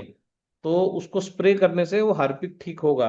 लेकिन उसका प्रोटोकॉल है, डेयरी प्रोडक्ट बंद करना पड़ेंगे, क्योंकि वहां से कोई इन्फेक्शन आ रहा होगा डेयरी प्रोडक्ट्स या नॉनवेज से, क्योंकि नॉनवेज में बहुत सारा पैरासाइट्स होता है। तो ये 2 काम बंद करना पड़ेंगे। और इधर गोमूत्र 1 ढक्कन डालिए 11.5 में, और उसको स्प्रे करिए जहां जहां पे हो रहा है। और बॉडी को बहुत अच्छा फूड दीजिए। जैसे मैंने जो अभी व्हीट ग्रास पाउडर की जो बात की, तो व्हीट ग्रास पाउडर जो है उसमें 90+ पोषक तत्व हैं। तो वो 3 ग्राम पर डे उनको दीजिए।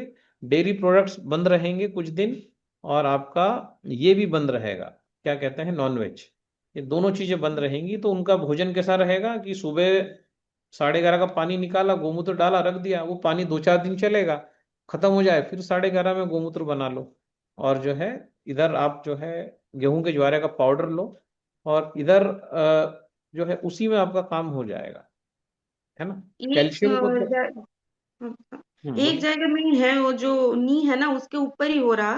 प्रेगनेंसी के टाइम, पूरा टाइम जब फर्स्ट मंथ हुआ था उस टाइम से आ रहा था, उसके बाद डिलीवरी का 2 मास पहले ठीक हो गया, उसके बाद फिर से आया। वापस ठीक हो जाएगा। 11:30 प्लस गोमूत्र जो है स्प्रे करिए उस पोर्शन पे, अफेक्टेड पोर्शन पे, तो उससे हो जाएगा वो, है ना। और लीवर को ठीक करने के लिए व्हीट ग्रास पाउडर ये लेंगे तो 2 काम करेंगे, है ना। 3 gram sir, okay. 3 gram sir, 9.5 Ps में। 11:30 में गोमूत्र, और नहीं, व्हीट ग्रास पाउडर व्हीट जो ग्रास। खाना है, व्हीट ग्रास, वो हाँ, 9.5 पे। ठीक है सर, स्प्रे के लिए 11:30 प्लस गोमूत्र। ठीक है, हाँ, थैंक यू सर। ओके। सो ये हो चुका है, मीटिंग को स्टॉप करते हैं, रिकॉर्डिंग कल फिर मिलते हैं। ओके, चलो। थैंक यू दादा, thank you very much. Thank you, thank you. Thank you दादा, बहुत ही अच्छा सेशन था, जबरदस्त सेशन था आपका। कल फिर मिलते हैं, क्लोजिंग पे कल बात करते हैं। ठीक है sir, thank you. Thank you, thank you.